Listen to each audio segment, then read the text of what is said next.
Well, here we are, back in Thera. We're back in Thera because 17 episodes ago, I got cocky and committed to building Tech 2 guns for the Cynabal, adding a whole bunch more work to my plate. But 6 episodes ago, we achieved this. We are ready to build 4 650mm artillery cannons 2, a full rack of Tech 2 guns for the Cynabal, but I got cold feet. I didn't build them. I didn't click start because I started having second thoughts about whether 650mm artillery cannons 2 are actually the right guns for the Cynabal. In the medium projectile sort of milieu, you've got 3 different choices of autocannons and 2 different choices of artillery. I feel confident in choosing artillery over autocannons for the Cynabal, even though autocannons have more raw DPS. The extra range of the artillery is really nice, and I also like that blam factor, the massive alpha damage the artillery offers. But of the 2 artillery calibers, the 650s and the 720s, I decided to go for the 650s, the smaller caliber, because I knew that getting these thermonuclear trigger units was going to be a massive grind. It meant not only additional moon mining, but it also meant we were going to need to harvest all of those spatial attunement units from relic sites, and there wasn't really a good way to know how long that was going to take. So 650s just seemed a bit more achievable. But as it turns out, we've got the 69 thermonuclear trigger units we need to build the 650s, and we also brought in enough spatial attunement units that we could build 17 more. So that means that 720s are actually on the menu. If we want the larger caliber artillery, we can have them. So the question is the stats. So the 720s have a little bit longer range and a little bit worse tracking, which is pretty standard as you go up in calibers. They also do a little bit more DPS. But the DPS gain going from the 650s to the 720s is actually not that substantial. Sure, the guns do about 70% more raw damage, but they also take about 60% longer to cycle. So the actual DPS gains are on the order of about 10%. That doesn't seem like a massive game changer, but let me repeat, they do about 70% more raw damage per shot, which means that that blam factor, that alpha damage I was talking about, has gone way up. And the alpha damage is not just a matter of aesthetics. It feels nice to take a big chunk out of your opponent, but there's also a mechanical reason. There's 2 mechanical reasons that you should really care about alpha damage and not just about DPS. The first is it lets you break active tanks you might otherwise not have been able to break. If you're fighting someone who's got a blinged out armor tank and they can rep faster than your DPS, it sounds like maybe you should just never be able to beat them. But it doesn't matter what your DPS is if your alpha damage does more damage than their complete armor bar. They can't repair past 100%, and if you can go in one hit and tick into structure, they will eventually die, no matter how long it takes for your guns to cycle, no matter whether they're repairing their armor all the way up to 100% after each shot. Doesn't matter, their days are still numbered. The other reason that alpha damage matters a lot is because it's effectively an increase in your DPS in fights that you win. Bear with me for a second here. Say I've got 500 DPS, and I'm fighting an opponent who has 5,000 hit points, which is like an average frigate. You would think it will take me 10 seconds to kill that opponent. And if I'm firing autocannons, which might be doing 500 damage volleys once a second, then that's pretty much right. But if I've got a rack of artillery, which does 2,500 damage once every 5 seconds, that's still 500 DPS, but what actually happens is I get my lock, and on second 0, I do 2,500 damage, 5 seconds for my guns to cycle, and on second 5, I do another 2,500 damage, and they're dead. So I finished that fight in half the time by having high alpha. My effective DPS for that fight was actually 1,000. In fact, it's entirely plausible that we could get our alpha damage so high that we could one-shot some frigates. And if we land on grid with an Atron and do 3,000 damage right to its face, that is infinite DPS. We win the fight on tick 0. That's a dream worth chasing. We've got the thermonuclear trigger units. I think we're going to build some 720s. But that does mean we first have to buy some more blueprints. This is Bill. Bill wants to build a Cynabal and join the Angel Cartel cause in Zarzak, but he's not making it easy on himself.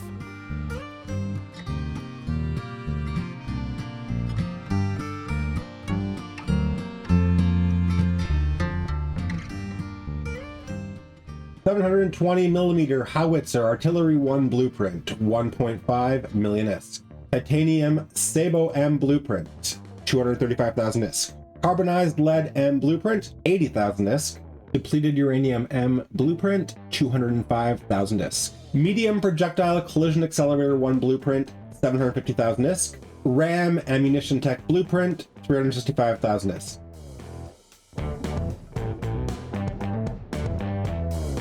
And now our Tech 2 medium artillery assembly line is fully humming along. We've got the 720mm artillery blueprint itself copying, because we're going to need to invent a new T2 blueprint, and you can't invent from blueprint originals. We've got the medium damage rig already building. We had all the salvage we needed. And then we've got a bunch of ammo building. We're building the EMP-M, the Phase Plasma M, and the Fusion M, and we're copying the blueprints of the Carbonized M and the Titanium Sabo M, because those are the two blueprints that are used to invent the Tech 2 ammo, which we'll also have to build. So we need to invent Tremor M blueprint, and we need to invent Quake M blueprint from blueprint copies. To build the Tremor M and the Quake M, we will also need RAM ammunition tech, which is just built from conventional minerals, so the RAM ammunition tech is building. Once all of these jobs complete, we will still have a little bit more invention to do before we're actually ready to build.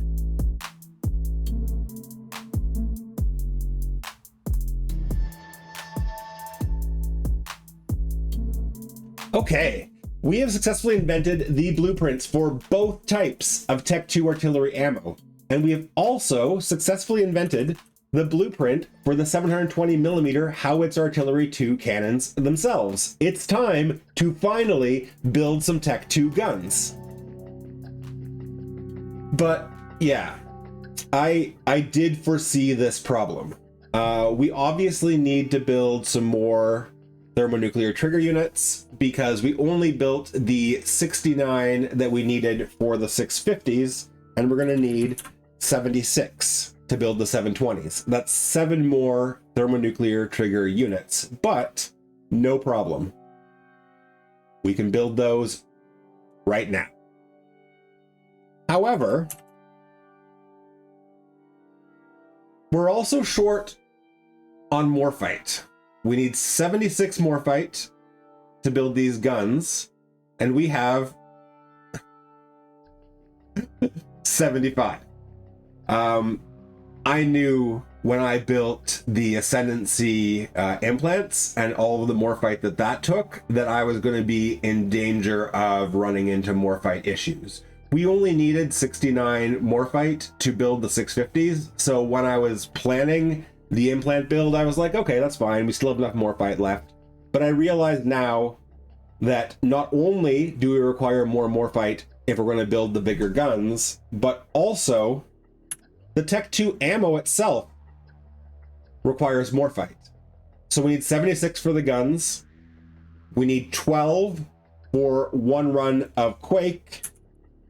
And we need 12 for 1 run of Tremor, which brings our total morphite needs for this final Tech 2 build, probably the last Tech 2 build we're going to do in the whole run, up to 100. We need 100 morphite. We have 75. But that's fine. 25 morphite, that's only 1 venture load of mercoxit. And now we know, thankfully, we know that mercoxit is not nearly as hard to get as I'd originally thought. Now, if we want to find Mercoxit in the belts rather than in anomalies, which based on experience, we definitely do want to find it in the belts, we need to go out to a specific area of nullsec. Not any nullsec will do. We need nullsec that is negative 0.8 security status or lower, or so it seems. We did find some Mercoxit in the belts in like a negative 0.75, so there is some variation that I'm not entirely clear on the details on. Regardless, this wormhole here should take us out to Scalding Pass, and just a couple of jumps away from where it opens, there is some very low security space. I'm feeling good about this. All right, the first system out is empty, so we're just going to bookmark our wormhole back to Thera, and rather than flying over in Priscilla the Probe to scout out the morphite a few jumps away, I think I'm just going to actually hop right into Skogal the Venture, who still has those deep core mining lasers on, and just fly out directly. Caution to the wind.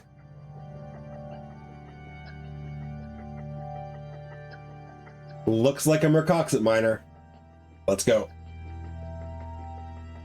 But we can't jump quite yet because the wormhole's polarized. If you jump through a wormhole in two directions, in and then back again, there's a 5-minute timer before you can come through a third time. And we arrived here just 17 seconds before our timer was up. But D-scan is clear, and now through we go. Now, the closest system that meets our security rating needs is, I believe, according to Dotlan, RYC 19. 5 jumps. We're going to pass through IAK TAC on the way, which is negative 0.78. We'll check the belts there because it shows in game as negative 0.8, and I feel like that might actually still be within the Mercoxit spawning sort of zone. I don't think we're going to find it in this 0.7 system, but maybe I'll check there as well. XVTAC is clear. UTAC K is clear.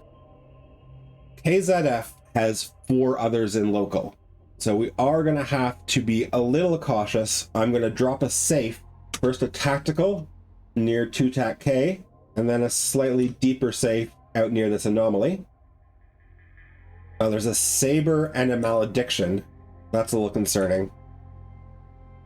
I was hoping to just see miners or ratters.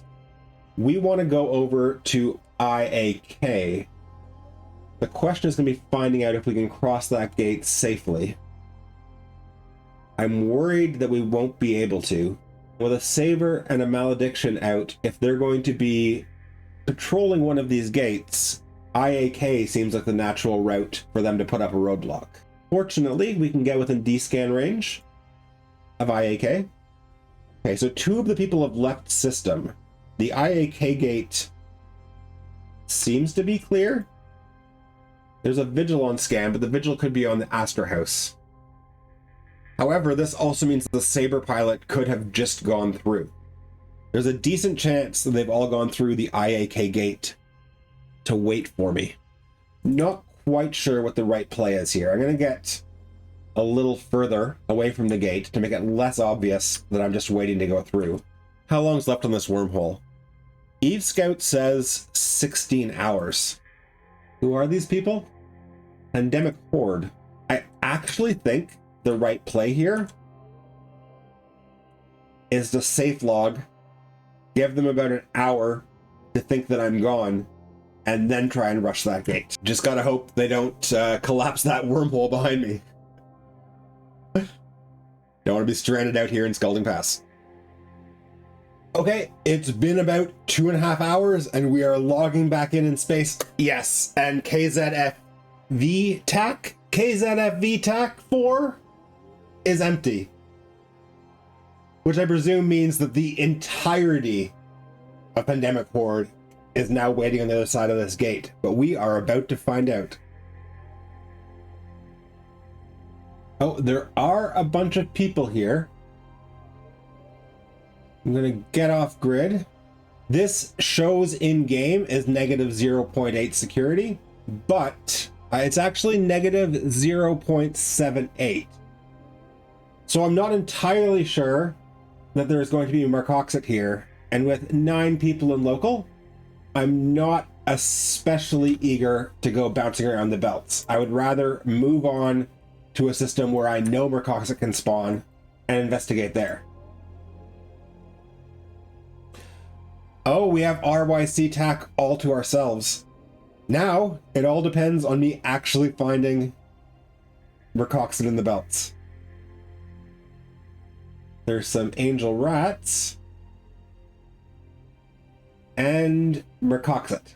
300 kilometers away from where the rats are. This is good news. It'll take a while for them to fly over here. And I'm not where any player comes in the system would expect me to be. If they descan me at the belt and warp to the belt, they're going to land 300 kilometers off of me, which should give me time to GTFO. Let's take a quick look at the Mercoxit stats again and make sure I remember correctly. Yeah, 1 stack of 100 Mercoxit reprocesses into 140 morphite. Well, actually half of that because of loss, but still, like 70 morphite, which is way more than I need. And 100 Mercoxit is 4,000 cubic meters. My mining hold holds 5,000 cubic meters. So I just need to mine until my hold's 80% of the way full.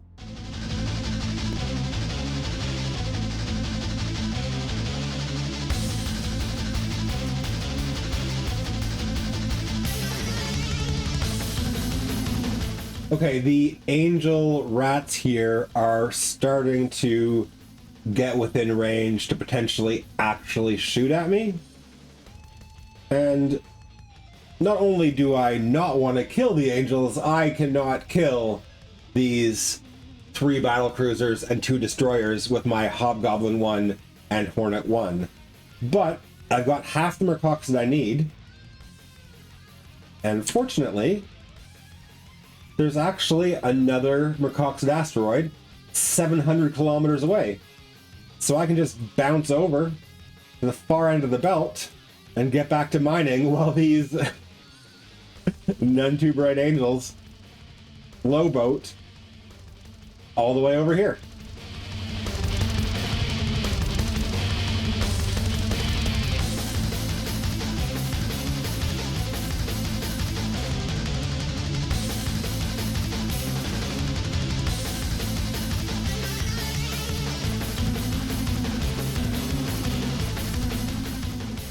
Oh, we've got someone in local. 3 people in local now. I am starting to feel hunted.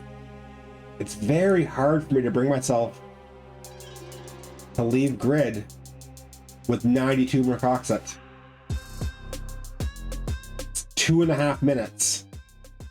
In 2.5 minutes, I will have all of my Mercoxit. 95 Mercoxit.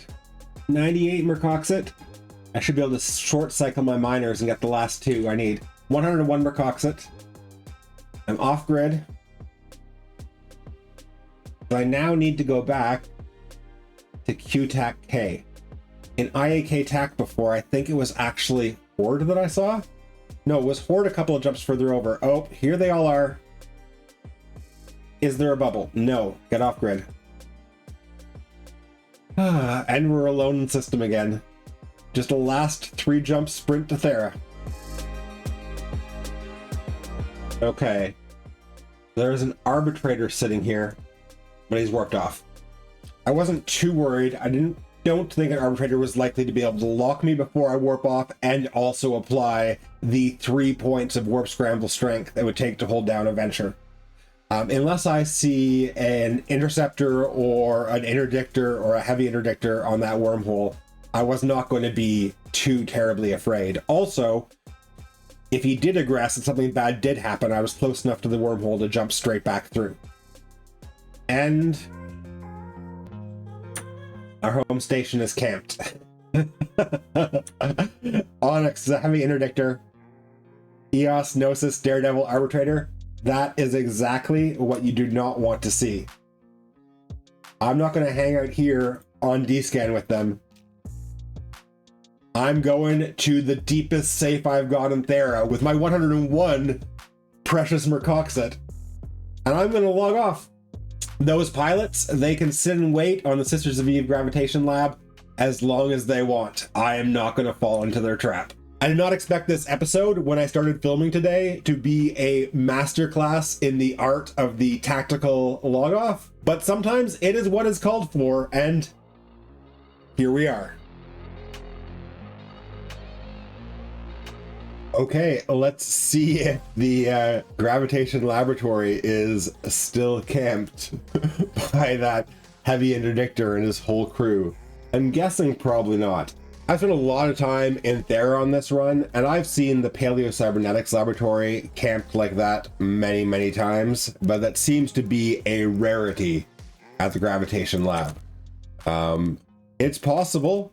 It's possible that the PvP landscape of Thera has changed in the last months, and now the gravitation lab is also going to be a very dangerous place to be docking and undocking.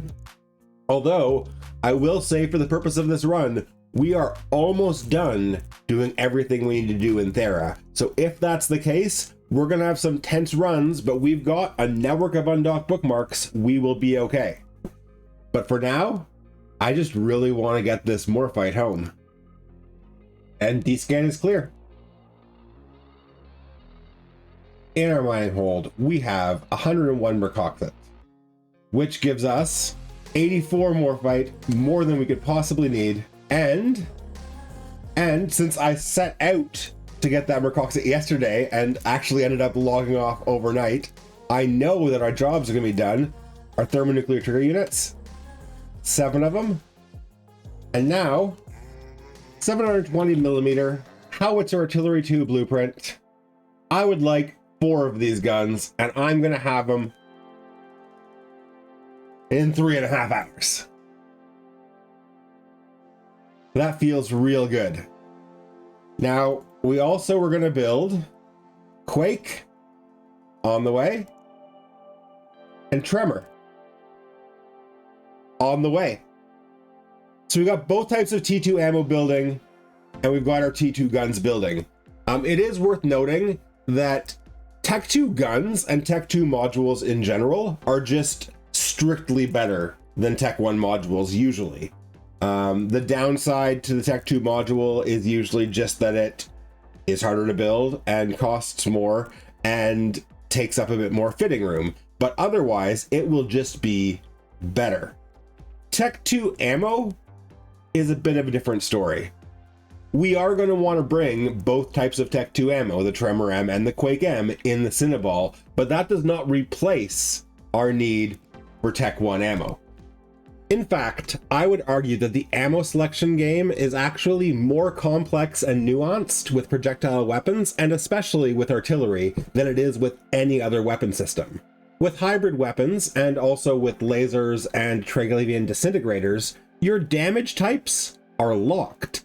So the ammo you choose is basically about range. And the further range the ammo is, the less DPS it does, so you just choose the shortest range ammo that will reach your target. With missiles, on the other hand, you have damage type selection, but your range is locked with T1 ammo, so you just choose the ammo that's going to do the damage type you want to deal.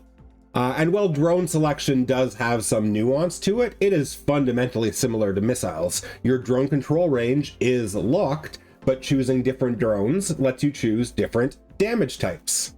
There's also the Edencom weapons, but let's be honest, nobody actually knows how they work. With projectile guns, though, your choice of ammunition affects both your range and your damage type, and it's more complex even than that, because each individual piece of T1 projectile ammo does its own unique mix of damage types. They all do a little bit of kinetic, but they also all have 1 or sometimes 2 other types of damage that they do in their own unique ratio.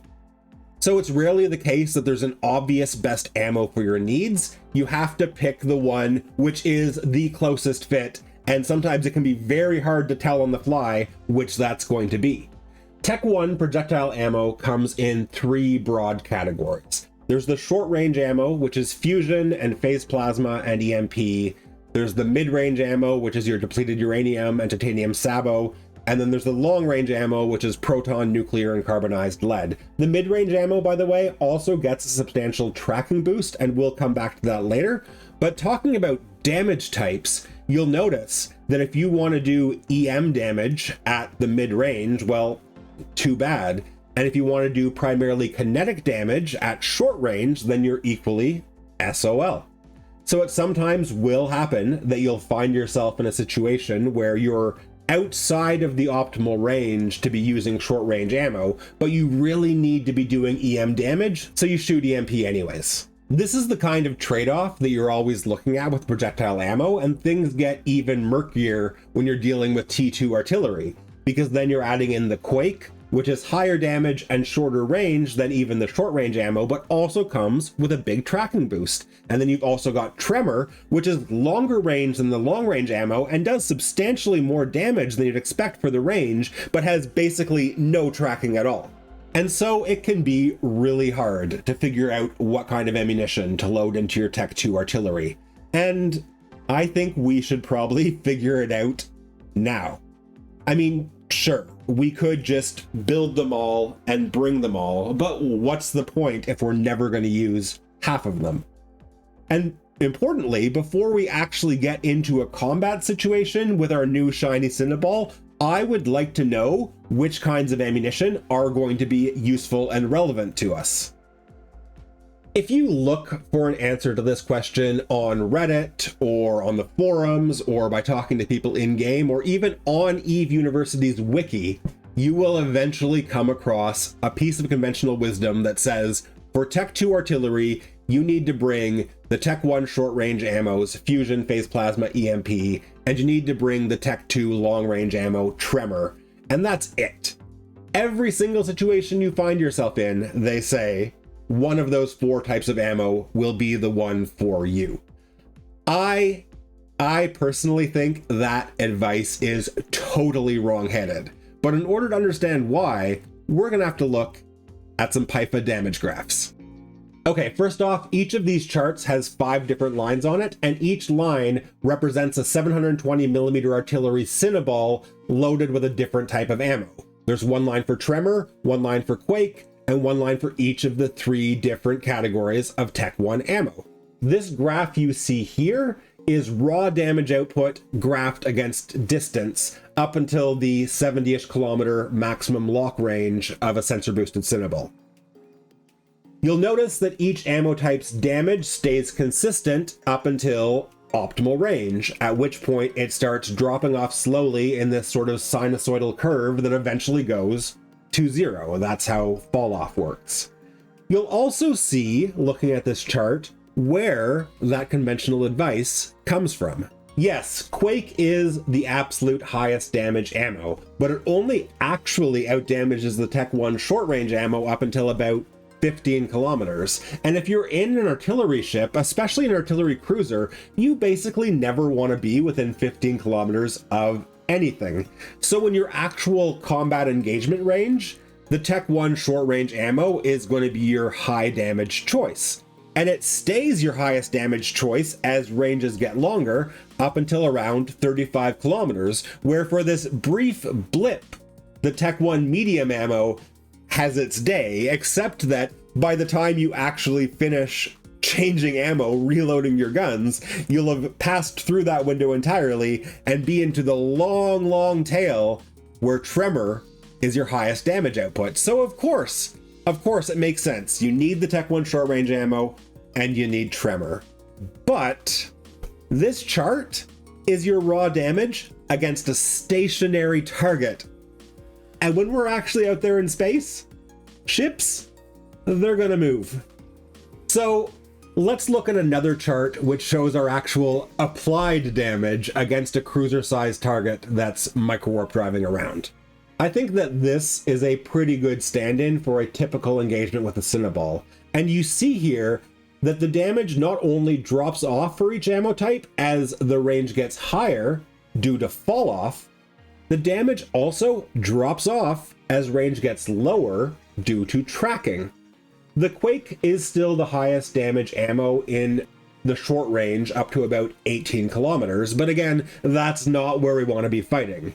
The optimal engagement range for the Cynabal is really between about 20 and 50 kilometers, and in that range span, the Tech 1 short range ammo does the most damage, but Quake stays pretty competitive because its tracking boost is starting to kick in against a moving target. At about 30 kilometers, the Tech 1 medium range ammo overtakes the short range, and then it stays ahead. Tremor doesn't actually become the best ammo against this target until we're actually outside of the range where we want to be fighting. And you'll also notice the Tech 1 mid-range ammo, its damage stays consistent from about 18 kilometers all the way up to like almost 50. So I do think that given that this is the kind of target we'll be engaging, the Tech 1 medium range ammo absolutely has a place in our arsenal. And things get even more interesting when we consider the possibility that we might be fighting a scarier target, namely a frigate with an afterburner. The very first thing I want you to notice about this chart is that we do 0 damage under 10 kilometers. That is very different from the blaster and autocannon ships that we've mostly been flying. We cannot let an opponent in a small ship with an afterburner get underneath our guns in the Cynabal, or we are just dead. But let's say that we're able to keep the engagement out at our preferred range of 20 to 50 kilometers. You'll see that it's actually Quake in the first roughly third of that range that does the most damage, even though we are outside of Quake's optimal range, because its tracking bonus is doing a lot of work. And when Quake stops being the highest damage ammo at around 30 kilometers, it's not the Tech 1 short range ammo that takes the lead, it's the Tech 1 medium range ammo, again, because of the tracking bonus. Against a small target, titanium sabo and depleted uranium are going to be much more useful than basically anything else. And so, the conventional wisdom was bring fusion, bring phase plasma, bring EMP, bring tremor.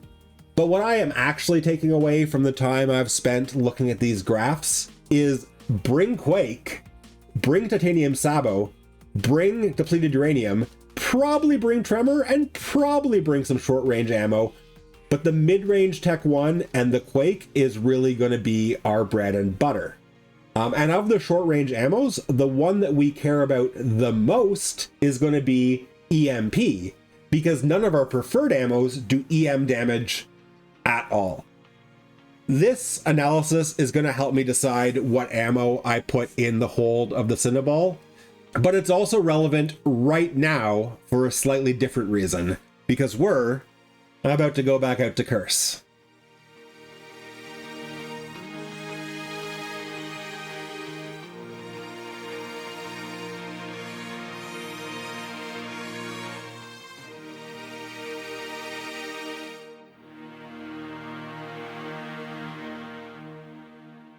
So I have come all the way out to Kirsch, to Utopia, because I still have some Dominations loyalty points.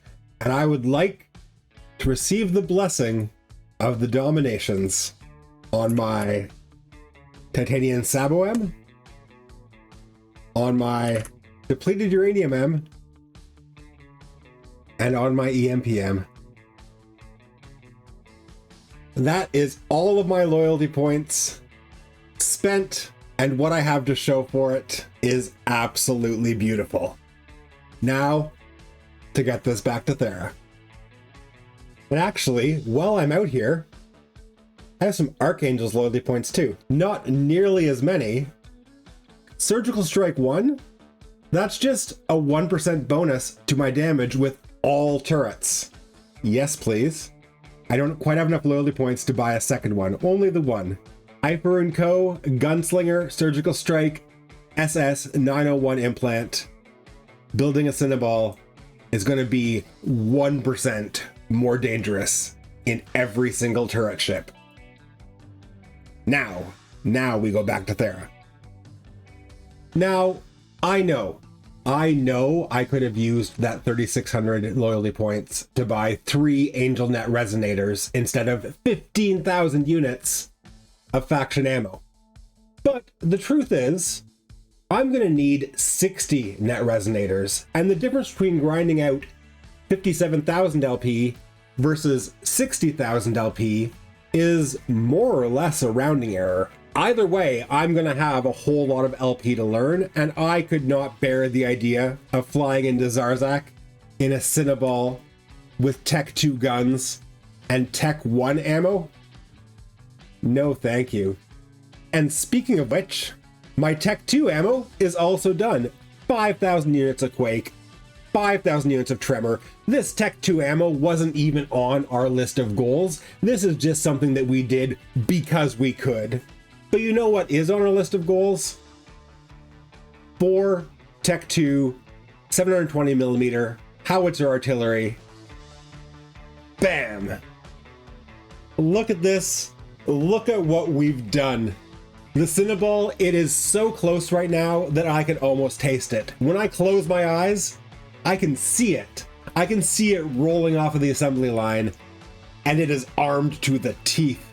Let's get this stuff out to low sec. This is your final reminder that I am running for the CSM, and voting opens on October 17th.